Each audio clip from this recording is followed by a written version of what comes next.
Rhea walked slowly through the broken human base. The sky above her was dark and full of smoke. Fire still burned in the distance and the ground was black with ash. The battle had ended hours ago, but her heart was still beating fast. Her boots crunched over metal and glass as she moved through the ruins. She was not scared, but she was alert. The Varelian soldiers, her people, had won again. The humans had lost, like always at least. That's what she thought.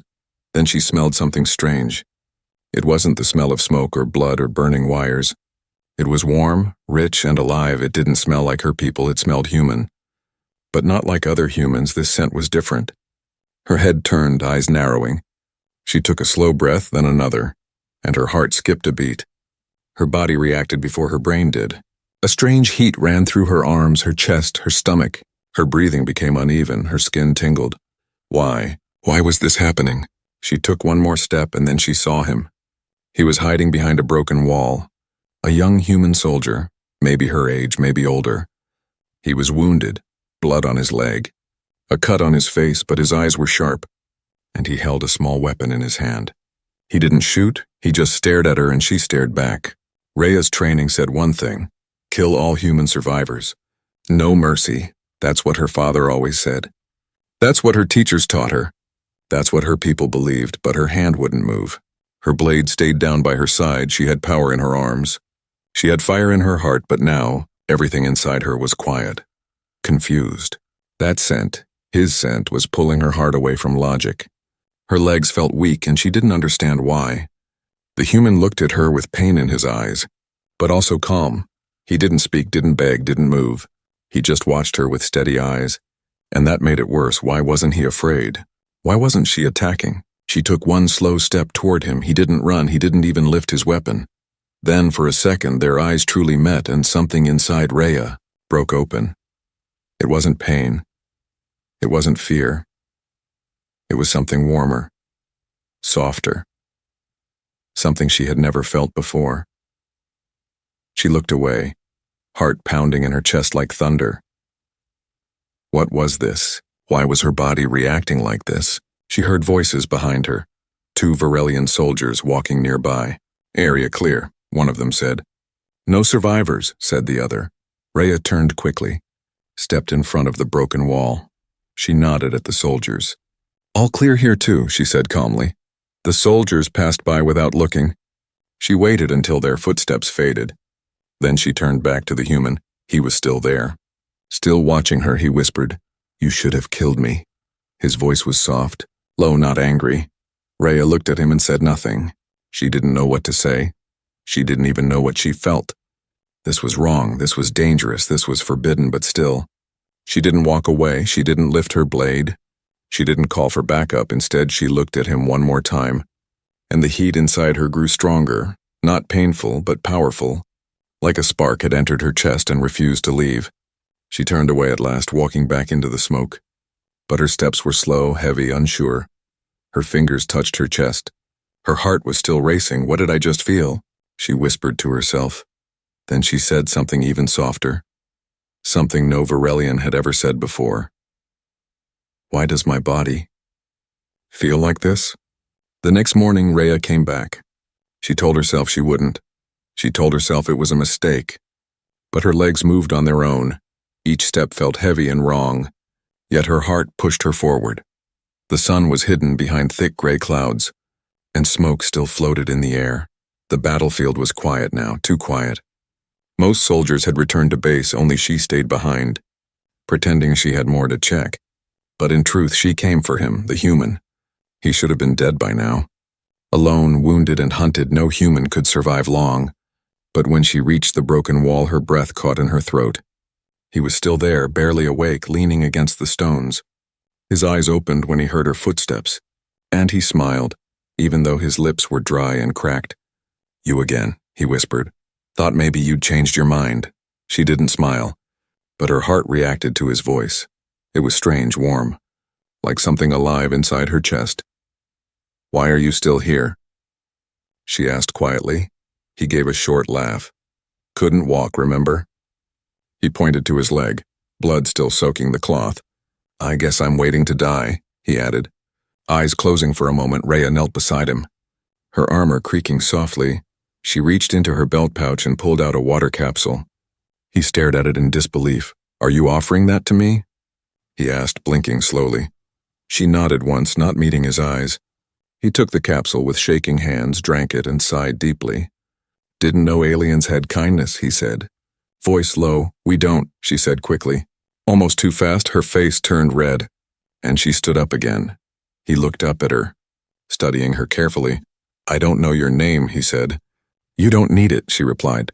"Then I'll give you one," he said, smiling again. "You can be Flame, because your hair shines like fire." Rhea turned away quickly.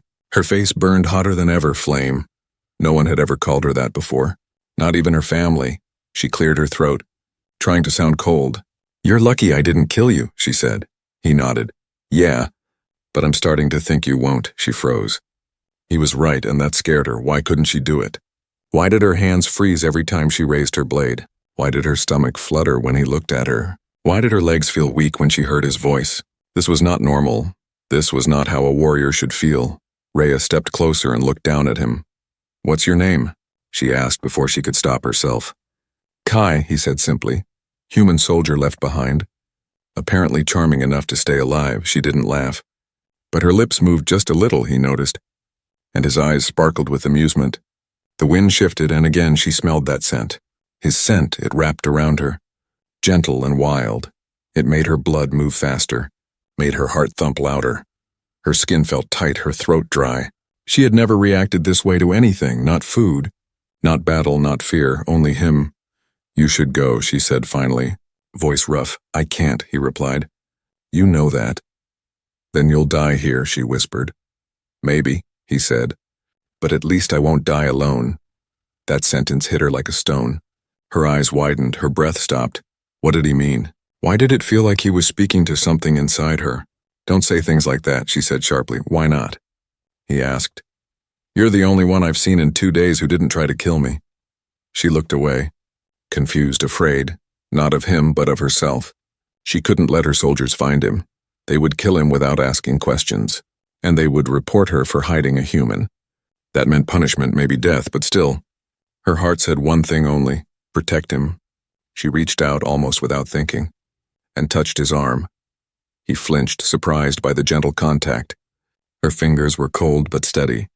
"You can't stay here," she said. "I know a cave nearby, it's safe." His eyes widened. "You're taking me there?" She nodded once. "Why?" he asked, voice soft. She didn't answer. Because she didn't know the answer herself, but deep in her heart, she knew one thing. She could no longer walk away. Not from him, not from whatever this strange connection was. Whatever was happening between them. It had already begun, and it was too late to stop it now. The cave was dark and cold. Hidden deep between sharp black rocks, no soldier would come here. No scanner could detect heat this far underground. That's why Rhea chose it. She told herself it was only temporary, only until he could walk again. But deep inside she knew that wasn't true. Kai lay on the stone floor, breathing slowly. The wound on his leg had stopped bleeding. But he was still weak. Rhea knelt beside him. Holding a small glowing vial, she poured the blue healing liquid over the cut. It hissed softly as it touched his skin. He winced, his fingers tightening into fists. But he didn't make a sound. Rhea watched quietly, almost impressed. Most humans screamed from Varelian medicine. It burned like acid before it healed. But he stayed still, his jaw tight, his eyes calm. "You have strange eyes," Kai said suddenly. His voice rough. Rhea blinked, confused. "They glow," he continued. "Like stars underwater." She looked away, pretending not to care. "It's normal for my kind," she said. He smiled weakly. "Then your kind is beautiful." Her heart skipped a beat. And she froze. She wanted to say something sharp. But her words were gone. She stood up quickly, stepping back. "I'll find food," she said, turning toward the cave entrance before she could leave. His voice stopped her. "Thank you." "Flame," he whispered. Her breath caught again. That name, Flame, sounded strange and warm in her ears. She didn't correct him. She didn't even look back. She just walked out into the sunlight, her heart pounding like thunder. Outside, she took a deep breath. The wind brushed against her face, carrying the smell of dust and heat, but beneath it, she could still sense his scent. It lingered in her mind, wrapping around her thoughts. She shook her head hard, trying to focus. "This is wrong," she muttered. "He's human, I'm Varelian. It means nothing. But her body didn't believe that. Every time she thought of him, her chest felt tight. Every time she remembered his voice, her stomach fluttered, and when she remembered his smile, her skin grew warm. By the time she returned with food, the cave felt different. The air was heavier, warmer, filled with something she couldn't name. Kai was sitting up now, eating the dried rations she gave him. He looked better already, color returning to his face. Rhea sat on the other side of the fire, silent, watching the flames. He spoke softly. "You don't have to stay." She didn't answer. "I mean it," he said. "If your people find out, they'll punish you." She looked up at him, her golden eyes glowing faintly. "Let them try," she said. Kai smiled again, slow and tired. "You're strange. Flame, you talk too much," she replied. He laughed quietly, and for the first time in her life, she didn't feel like a soldier. She felt human. Hours passed. The firelight danced across the walls. Rhea tried to meditate, but her thoughts wouldn't calm. Her pulse was too fast, her body too hot. When she looked at him resting near the fire, her heart began to race again. His breathing was slow and steady, his chest rising and falling gently. She could hear it clearly in the silence. It made something inside her move, something she didn't understand. She closed her eyes, trying to fight it, but her mind betrayed her. Images flashed, his hand touching hers, his voice whispering her name. She gasped softly, her cheeks burning. "What's happening to me?" she whispered into the darkness. Her people never talked about emotions like this. Love was not part of their culture.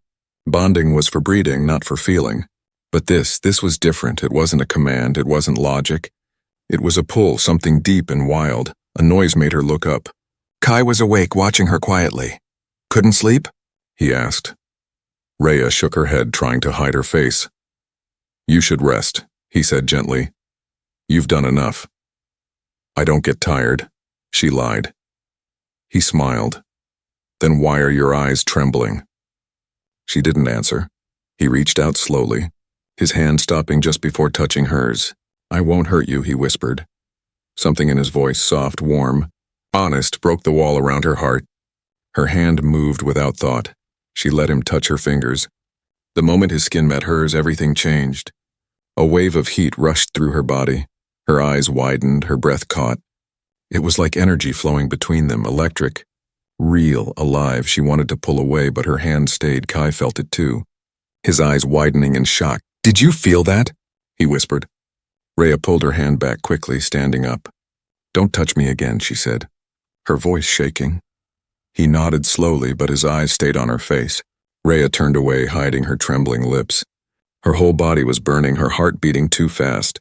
She pressed her hand to her chest and took a shaky breath. "What is happening to me?" she whispered again. Her voice was almost a cry. This wasn't logic, this wasn't war. This was something older, something powerful, something she couldn't control. She sat back down, facing the fire. Kai finally closed his eyes and slept. Rhea watched him for a long time. The firelight reflected in her eyes like stars. Every breath she took smelled like him. Every heartbeat reminded her of that touch. And for the first time in her life, she was afraid, not of dying, not of battle, but of what her own heart was becoming. She whispered softly, "This has to stop." But when dawn came, she brought him water again and smiled. Rhea's hands trembled as she poured water into Kai's mouth. He looked better now, stronger, his face no longer pale. But with every day that passed, danger came closer. She felt it in the wind, heard it in the whispers between the trees. They were being watched that morning. She walked out of the cave early before Kai could speak. Before his soft words made her heart melt again. She needed to clear her head, needed to remind herself she was a soldier, not a girl lost in strange feelings. But the forest felt wrong, too still, too quiet. A sudden flash of light, then a sharp hiss in her ear. Her communicator came alive. "Commander to all patrols. Traces of human blood found east of Sector 7. All units move immediately." Rhea froze, her blood turning cold. Sector 7 was close, too close. Her heart slammed inside her chest. They were coming. She ran, her feet barely touching the ground. Branches whipped past her face as she reached the cave. Kai sat up when he saw her, confused by the panic on her face. "What happened?" he asked. "They're coming," she said, grabbing his arm. "You need to move now." "I can't run," he said. "My leg—" "I don't care," she snapped. But her voice cracked. He tried to stand and winced, but she held him steady. For a moment their eyes locked and time slowed. "I won't let them take you," she whispered. And she meant it, with every part of her being. She meant it. She helped him up, wrapping his arm around her shoulder. Together, they moved through the back of the cave, toward the hidden path she had found days ago. It was narrow and steep, but it led to the river. If they could cross it, they might survive. Behind them, she heard distant voices, cold, sharp military voices. Varelian soldiers, her own people. Her breath came fast, her skin damp with sweat. Kai limped beside her, never complaining. "Sorry I'm slowing you down," he muttered. "You're not," she replied quickly. "Just don't stop." They reached the river just as the sun began to rise. Mist floated above the water, silver and soft. Rhea helped Kai into the shallow edge. But before they could go further, a voice rang out, "Rhea!" She turned slowly, eyes wide with fear. Her sister stood on the other side of the river, dressed in full armor. Her eyes glowed with disbelief and betrayal. "You're hiding a human?" she asked, voice cold. Rhea stood in front of Kai, blocking him. "It's not what you think," she said. "Oh?" Her sister stepped forward. "Then tell me what this is." Rhea's heart pounded. Her mouth opened, but no words came. Her sister looked at her hand, then at Kai's. "You touched him," she whispered, shocked. Rhea lowered her head. "You bonded with him," her sister said, louder now. "It wasn't planned," Rhea whispered. "I didn't know it would happen."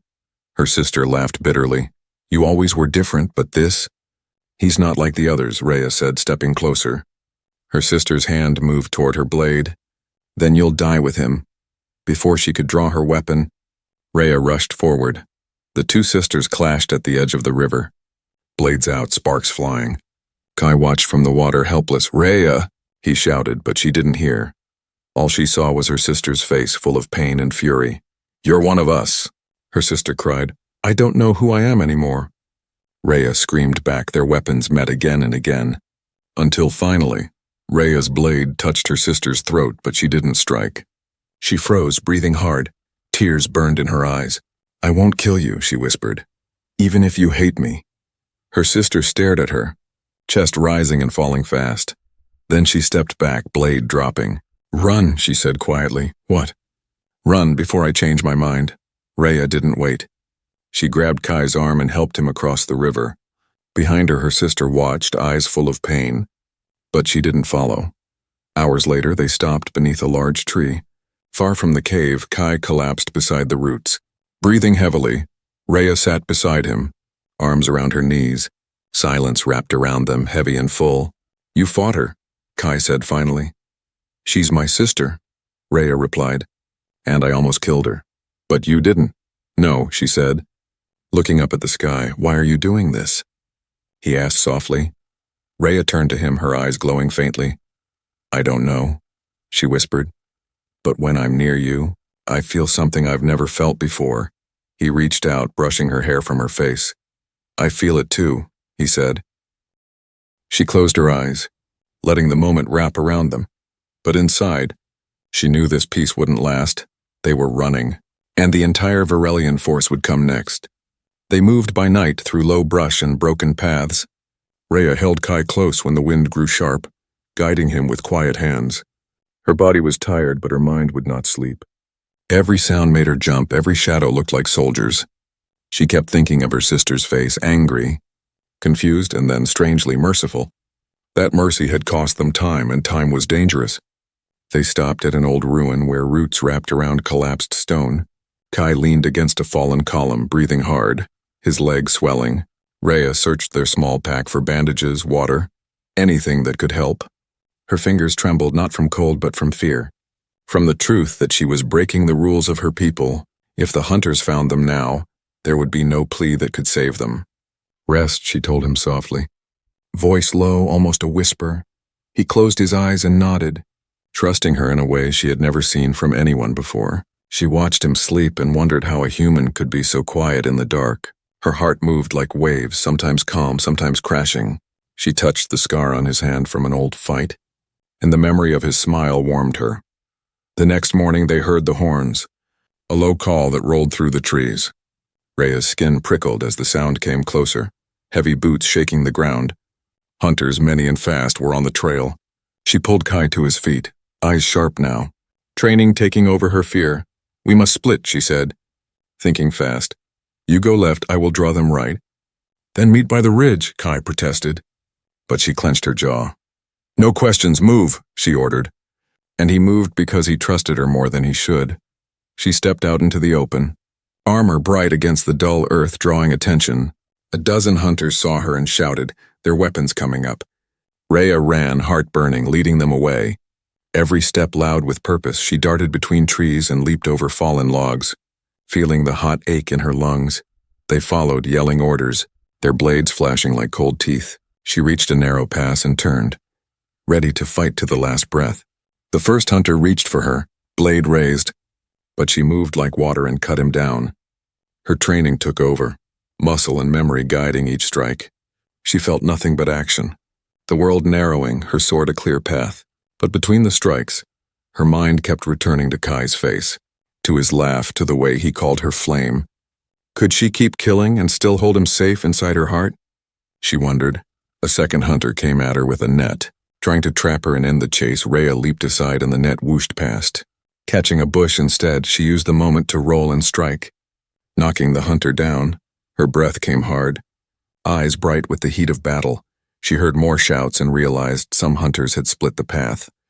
Maybe toward Kai, panic stabbed her, but she forced it down and ran faster, not daring to think of what might happen far off. A shout rose that sounded like Kai's name, cut short, and her heart froze.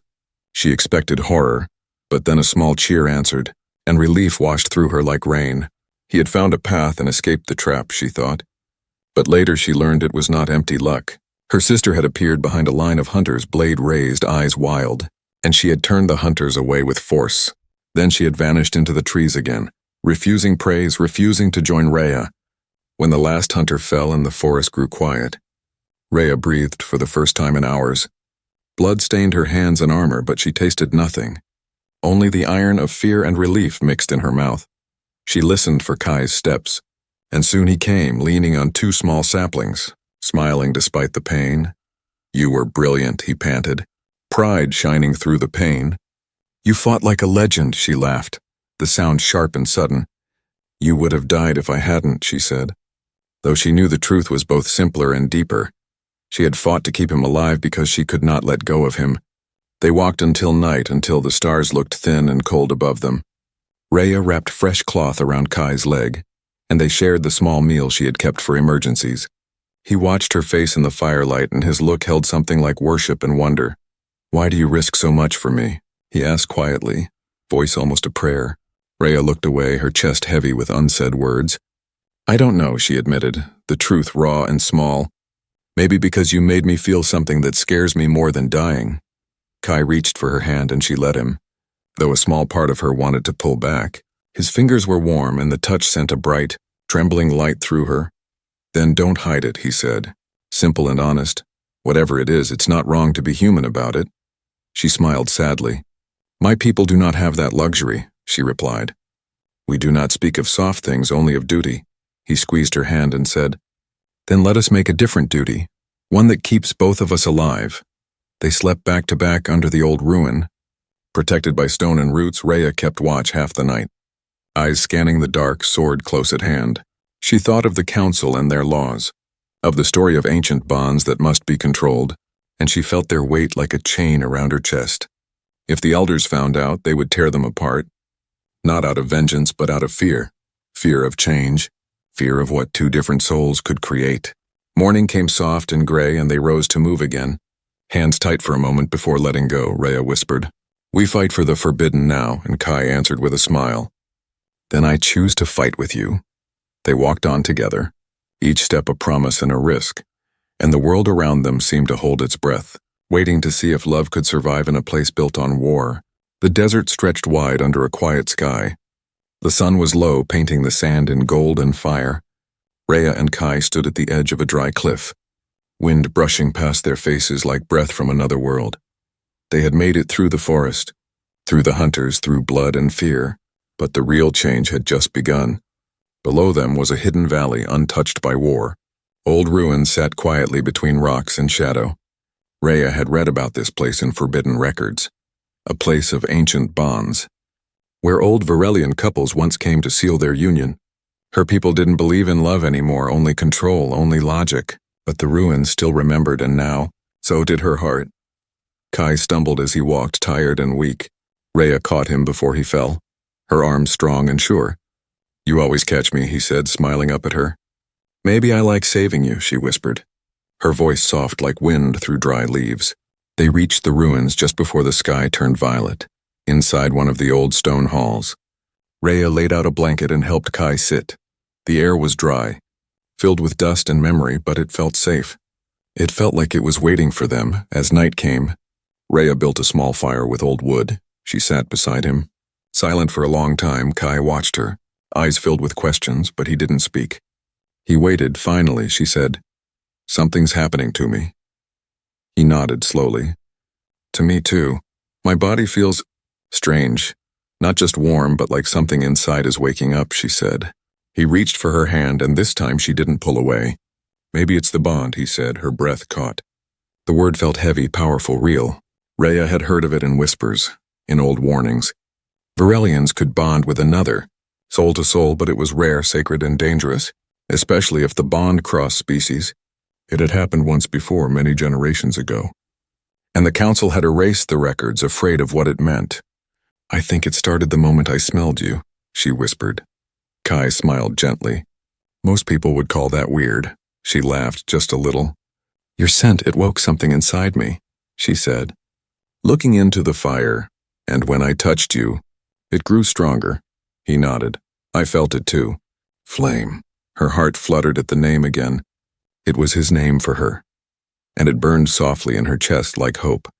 She looked down at their hands, hers, strong and dark, his, bruised but warm. Fingers slowly intertwined like roots in old soil, neither pulled away. "The bond will change you," she said. "Serious now? Your body, your mind, even your soul. Will it hurt?" He asked. "No," she said. "But you'll never be the same again." He smiled. "I don't want to be the same." A pulse of light passed between their joined hands. Soft and golden. Rhea gasped, and Kai's eyes widened. Symbols glowed faintly on her wrist. Ancient Varelian runes, the mark of a bond forming. They shimmered like stars trapped beneath her skin. Kai touched them gently, and she shivered. Not in fear, but in wonder. "What does it mean?" he asked. "It means we're connected now," she said, voice shaking. "You feel what I feel, and I feel what you feel." He blinked. "Like emotions?" "Emotions, pain, joy, hunger. Even fear," she said, and her voice dropped. "Desire." Kai went quiet. The fire crackled beside them, filling the silence with soft warmth. Rhea's eyes flicked up to his, glowing faintly in the firelight. "I don't know how to stop it," she said. "Then don't," he replied. "Don't fight it anymore." She leaned her forehead against his, the moment slow and breathless. Her skin buzzed with heat, but her mind was calm. For the first time she wasn't afraid. Not of her people, not of war, not even of the bond. She was afraid of only one thing now, losing him. The fire faded to glowing embers. Rhea rested her head on his shoulder, and he wrapped his arm around her. They said nothing, because words were too small for what they felt. Inside her chest, her heart beat slow and deep. She felt his heartbeat too, matching hers. Two rhythms becoming one. The bond had begun, it couldn't be broken. Not by time, not by war, not even by the council. But she knew they would try. They would hunt them harder now, because a bonded pair was a threat to the order. And a human Varelian bond was more than just rare. It was forbidden. Still, Rhea smiled into the night, because she knew something the council did not. This bond, this connection, it didn't make her weak. It made her stronger than ever. Kai whispered against her hair. "We're one now, aren't we?" And Rhea nodded slowly, eyes glowing like fire in the dark. "Yes," she said. "We are, but if they catch us," he said, "they will tear us apart." Her fingers tightened in his. "Then we never let them," she replied. And the stars above them blinked like they had just heard a secret too sacred to share. The next morning they woke to silence, but it wasn't peace. It was the kind of silence that warned of a coming storm. Rhea opened her eyes and knew. Something was wrong, the birds were gone. The air was too still. She stood quickly, her senses sharp, her heart cold with fear. Kai sat up, rubbing his eyes. "What is it?"